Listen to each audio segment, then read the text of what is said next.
bóyá lọ́jọ́ Thursday lọ́jọ́ Thursday àwọn aṣojú ológun tí wọ́n ń gbógun ti terrorist afẹ̀míṣòfò nílẹ̀ Amẹ́ríkà wọ́n wọ orílẹ̀-èdè Nàìjíríà wá, wọ́n ti wà lórílẹ̀-èdè Nàìjíríà. Mo ṣe alábàápàdé àmọ́ wo àwọn fídíò yẹn bí mo ṣe ń sọ̀rọ̀ lọ yìí. Wọ́n wà lórílẹ̀-èdè Nàìjíríà, United States of America Soldiers Anti-Terrorist. Bó ṣe wá wà lórílẹ̀-èdè Nàìjíríà yìí, ṣe mọ̀ pé kò sí lẹ́yìn Trump. Trump jẹ́ èèyàn kan tó jẹ́ pé in tó bá sọ kì í padà sẹ́yìn, bó ṣe sọ yẹn náà lẹ ṣe máa bá. Kò sẹ́ni tó lè stop ẹ̀ pé kó má ṣe. Ó tẹ́ ẹ́ lọ́rùn, kò tẹ́ ẹ́ lọ́rùn. Lórí ọ̀rọ̀ tá à ń sọ yìí náà ni àwọn afẹ̀míṣòfò ń pa Kìrìsìtẹ́nì. Wọ́n ń pa Kìrìsìtẹ́nì jù. Ẹ jẹ́ á gbà pé gbogbo èèyàn ni wọ́n ń pa. Ṣùgbọ́n Trump ní késekése lẹ́rí o, kàsàkàsà ń bọ̀ lẹ́yìn o. Ẹ sọ fún àwọn ará bí èyí tá a ṣe ń Sókótó kékeré ni o, tí wọn ò bá dẹ́kun pípa Kìrìsìtẹ́nì, òun ń bọ̀ wá ṣẹ́gun wọn fúnra òun. Ó lóun máa fi òpin sí. Lẹ́yìn ìgbà yẹn ni wọ́n ní ìjọba rán aṣojú lọ sọ́dọ̀ Trump pé kò rí bẹ́ẹ̀ o. Èmi ò wá mọ̀ allegedly pẹ̀lú owó tán ní wọ́n gbé fún mi ò mọ̀, mi ò sí mbẹ̀. Tó bá jẹ́ bẹ́ẹ̀ ni láti change narratives yẹn ó wrong. Wọ́n lè sọ pé kì í ṣe Kìrìsìtẹ́nì nìkan, ṣùgbọ́n pé wọ́n pa Kìrìsìtẹ́nì no, gbogbo èèyàn ni wọ́n ń pa, àmọ́ Kìrìsìtẹ́nì ló pọ̀ jù. Tí wọ́n bá lè máa sọ jáde lẹ́nu pé àwọn ò fẹ́ rí Kìrìsìtẹ́nì, àwọn ń jàjà jìhádì, sàríà àti oríṣiríṣi bẹ́ẹ̀ lábẹ́ ẹ̀sìn Islam lọ́dọ̀ àwọn alákatakítí. Ẹ gbọ́ o, lábẹ́ ẹ̀sìn Islam lọ́dọ̀ àwọn alákatakítí, ìgbà wo la fẹ́ bọ́ mbẹ̀? Lóòótọ́ gbogbo àgbáyé ni wọ́n ní àwọn Islamic group nation kan, country kan náà ti ń sponsor àwọn alákatakítí látàrí ẹ̀sìn Islam, jihad, tí wọ́n fẹ́ kàn Islamize gbogbo orílẹ̀-èdè. Nǹkan tí ò ṣeé ṣe ni téèyàn bá jákúrí. So possible? Kò possible now. Báwo ló ṣe máa ní dandan ẹ̀sìn tiẹ̀ ni kó jẹ́ ẹ̀sìn tèmi? Nígbà tí wọ́n nígbàgbọ́ bàbá kò gbọ́mọ là. Gbogbo tá a dẹ̀ ń sọ yìí ọ̀dọ̀ àwọn Fúlàní ni wọ́n ń gbà wọlé. Bó tiẹ̀ ti jẹ́ pé a ti ní àwọn emir nílẹ̀ Yorùbá náà, àwọn bọ̀dá emir, bọ̀dá rẹ́sẹ̀, ọ̀dọ̀ àwọn Fúlàní ni wọ́n ń gbà wọlé. Ìbéèrè mi rèé,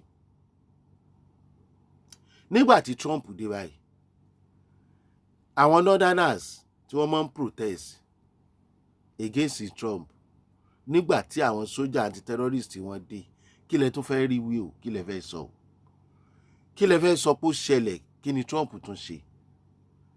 Ṣé rọ́lẹ̀ tó ṣẹlẹ̀ ní Kaduna, èyí tó ṣẹlẹ̀ ní Katsina, ṣé rọ́ tún nìyẹn ṣá? Àwọn tẹ́ ẹ ti sọ̀kò pa nítorí pé wọ́n ń wàásù, ṣé rọ́ ni? A ṣàrántí Deborah, a sì rántí àwọn ọmọ síbọ̀gẹ̀. Àwọn terrorist yìí sì rèé, wọ́n ń ṣe fídíò, Gumi ń sọ̀rọ̀. Kí lẹ wá ní Trump ṣe o?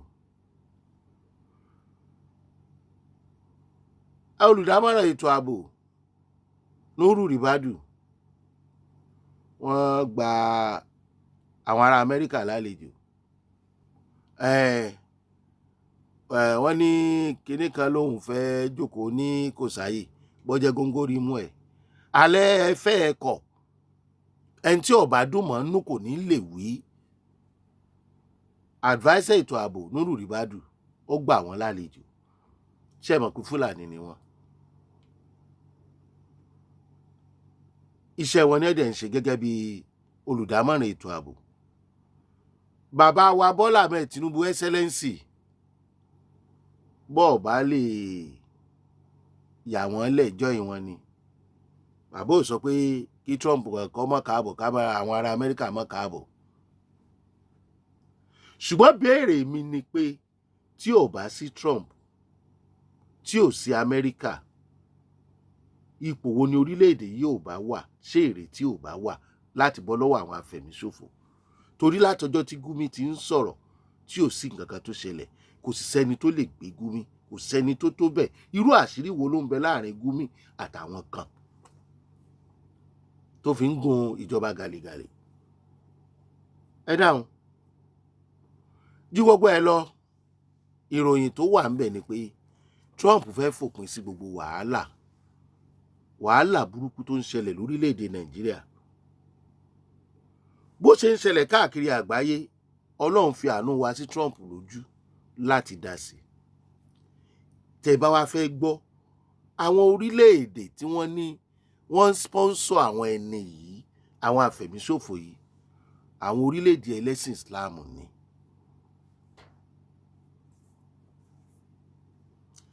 Ìjọ́ wo la wá fẹ́ bọ́ nínú ìròyìn burúkú ojoojúmọ́? Tí bá ní wọ́n pààyàn 15 bì kan, àwọn kan ó jáde, irọ́ ni o, èèyàn 5 ni o.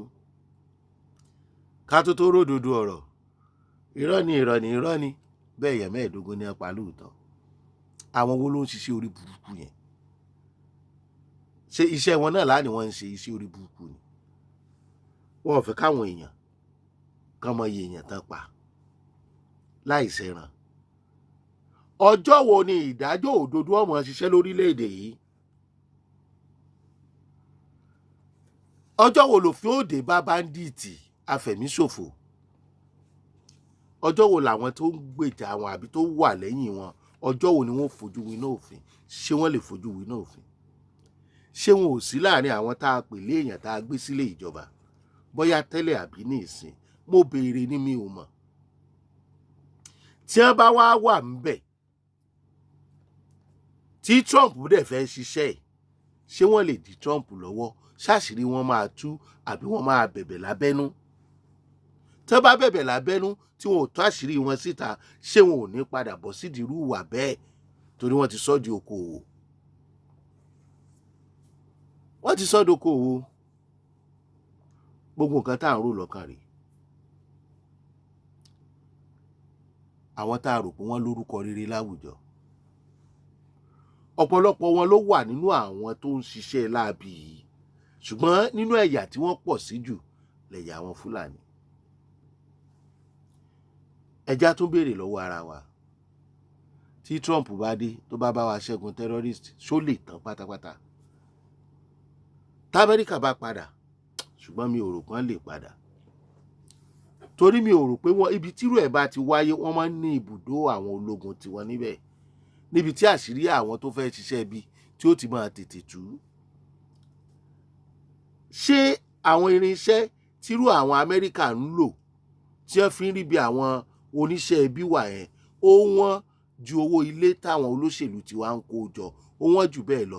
Owó tí wọ́n lè fi ṣe kò tó owó dúkìá ẹyọ kan tọ́pọ̀lọpọ̀ àwọn olóṣèlú tí wọn ò mọ ìgbà tí Ọlọ́run ó pè wọ́n sọ́dọ̀ tí wọ́n ń kó jọ. Wọ́n kó tán, wọ́n tó kó fọ́mọ, wọ́n kó fún ìyàwó. Gbogbo nǹkan tó lè ṣèlú láǹfààní, àwọn nìkan ni. Àwa wí tán, Gumi ń jẹ gàba, ó ní dandan ní sẹ́ẹ̀ kẹ́ẹ̀kọ́ bẹ́ẹ̀ ṣe báwọn ará abígbé, ìyẹn àwọn afẹ̀míṣòfò. Ẹ̀yin náà kọ́kọ́ wo ọ̀rọ̀ yẹn, ẹ jẹ́ ká jọ wò ó, ká fi làákàyè gbé, ẹni tó bá ní làákàyè. Kí ló máa ṣẹlẹ̀ sí wọn Nàìjíríà? Ṣé tí wọ́n bá ti sọ pé ó tán náà nìyẹn, ká dẹ̀ díwọ́ Nàìjíríà padà?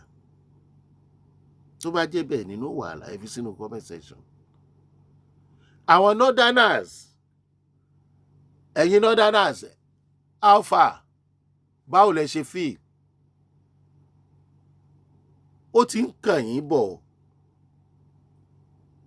Kí lẹ feel pẹ̀lú anti-terrorist Soja Trump? When are you going to do another protest against Trump? Kò kàn. why tó jẹ́ pé inú gbogbo ẹ̀sìn tó wà láyé àwọn Fúlàní sábà ẹ̀sìn Islam yìí jẹ́, kí ló dé tó jẹ́ pé bẹ́ẹ̀ ni radical pọ̀ sí jù?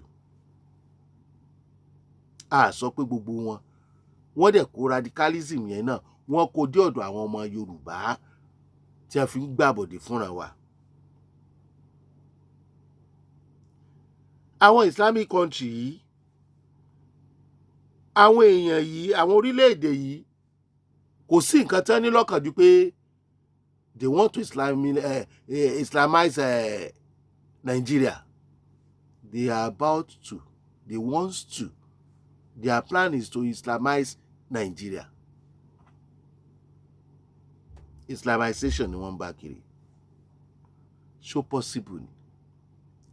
The word jihad, Sharia, ó ń rùn láyé tá a wà yìí. They are using it to cause terrorism, jihad and Sharia. Wọ́n sùn sí abẹ́, wọ́n sá sí abẹ́ Sharia and jihad láti máa fi dá wàhálà lẹ̀ nílùú. Ṣẹ́yìn nìkan lẹ̀ ń ṣẹ̀sìn ni. And they are doing this for their own selfishness. They believe and they know pé tí wọ́n bá lo àwọn ọ̀rọ̀ yìí, if they use these words in the Quran, jihad and Sharia, àwọn Mùsùlùmí yòókù in every other places, àwọn fanatics, they will join them. You are enjoining them to kill you and to kill your people. If you don't know, all Southerners or Muslims, these people, they are deceit. Ẹlẹ́tàn ni wọ́n. Wọ́n ń tàn yín lábẹ́ ẹ̀sìn. Kí láǹfààní àwọn Fúlàní yìí nínú àwọn tí wọ́n ń fẹ̀mí wọn ṣòfò because of the resources. Now, resources ti wọn ní northern, ní north, àwọn northerners kì í ṣe kí ni, when it is Tinubu wants to get our resources from us, and you are getting out of the resources from Niger Delta, which is oil, and you are collecting money. You are collecting money from alcohol, and you are killing people drinking alcohol at north. And what you are taking is more than alcohol. Kàn mú drug, kàn mú gbogbo ẹ̀. Ṣojú lásán làwọn afẹ̀míṣòfò fi ń ṣe ni. And if they see one bottle of beer, àwọn oníbíà ló ń san tax jù. I don't know, sha. Allegedly. Who will stop them? Trump and Israel with Nigeria and our government if they cooperate. Ọ̀gá Nuru Ribadu, well done. Wọ́n ti jọ sọ̀rọ̀ bẹ́ẹ̀ ṣe fẹ́ jọ ṣiṣẹ́. Ṣùgbọ́n kí ni yóò ṣẹlẹ̀ lọ́la? Ta ló mọ̀? Can they drop their agenda of taking the lands? Ruga tí Buhari ń sọ nígbà yẹn pé ẹ fún wọn. Ò ní o. Ní wọ́n fẹ́ fagídí gbà yìí o. Ṣé wọ́n lè fi tiwọn sílẹ̀? Can anybody go to their land and claim it or in their forest? Now, Hausa wọ́n sọ wípé àwọn kì í ṣe Fúlàní. Kọ́mọ̀ pé àwọn ọmọ Fúlàní wọn. Níbo ni orúkọ Hausa Fúlàní ti jáde? Òṣèlú. Sure, Hausa ló nílẹ̀. Ìtàwọn Hausa ń sọ nìyẹn o. Níbo làwọn Fúlàní ti wá? Níbo ni base wọn? Níbo ni country wọn? Níbo ni state wọn gan? Tí wọ́n fi ń jẹ emir ní gbogbo north. Ẹ̀sìn ni wọ́n fi tàn wọ́n. Wọ́n gbẹ̀sìn lé wọn lọ́wọ́, wọ́n gba seat wọn bí ẹ ṣe ṣe fún Àfọ̀njá nílọrin. Ṣáwọn tí ẹ ní we are one. Let me ask, are we one? Can we be one? Tó bá jẹ́ yọkan ni wá, ṣáà sì lè jẹ́ yọkan mọ́. Ṣé yọkan sì ni wá? Kí ni ìtumọ̀? Two different types, Hausa and Fulani. Now, Hausa Fulani. Ìyẹn náà ń kọ́ sí wàhálà ń bẹ o. Nínú Hausa àti Fulani, ta ló ní north? ta ló gbalẹ̀ lọ́wọ́ ẹnìkan? Kí ló dé táwọn pípù ìfẹ́ràn láti máa gba dúkìá onídúkìá? Nigeria politics. Òṣèlú ló kó wa síbi tá a dé yìí. Ẹ̀yin olóṣèlú ẹ stop láti máa fi gbogbo nǹkan ṣòṣèlú. Ó ń bọ̀ wá onílẹ̀ rí o. Tẹ́ bá fi gbogbo nǹkan ṣòṣèlú lọ́wọ́lọ́wọ́ báyìí, ó ń bọ̀ wá lẹ́yìn. Ara ẹ̀yìn ẹ̀ rèé o. Kárò tọ́ ká má lè sọ. Wọ́n pa wá pọ̀. Wọ́n ní 2014 ní amalgamation ti expire. Ṣùgbọ́n kò sí ẹni tó fẹ́ síwájú nítorí pé gbogbo yín fẹ́ lo ẹ fẹ́ lo orílẹ̀-èdè Nàìjíríà torí ọrọ̀ tó wà ńbẹ̀ kó lè bá a pọ̀. Tẹ́ ẹ̀ mẹ́ni tí ó máa lò nígbà tẹ́ bá kó jọ tán. Ṣáwọn people yóò mọ̀ pé amalgamation ti expire ni.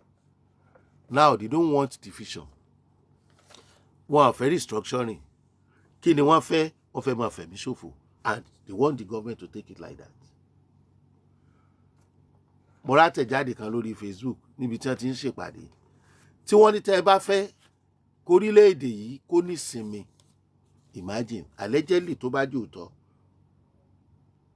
àfi tẹ́ ẹ bá gbà kí Fúlàní kó máa bá yín sọ igbó yín for what reason?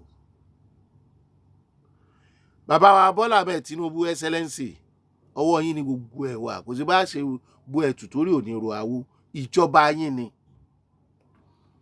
Láyé Jonathan ni ń pariwo láyé Seaborg. Nǹkan táwọn ará bí ṣe fún Jonathan, ẹ má jẹ́ kán ṣe bẹ́ẹ̀ fún yín o. Ìgbésẹ̀ yín sì ń wà òkè. Ṣùgbọ́n ẹ má jẹ́ kẹ́rù bá yín.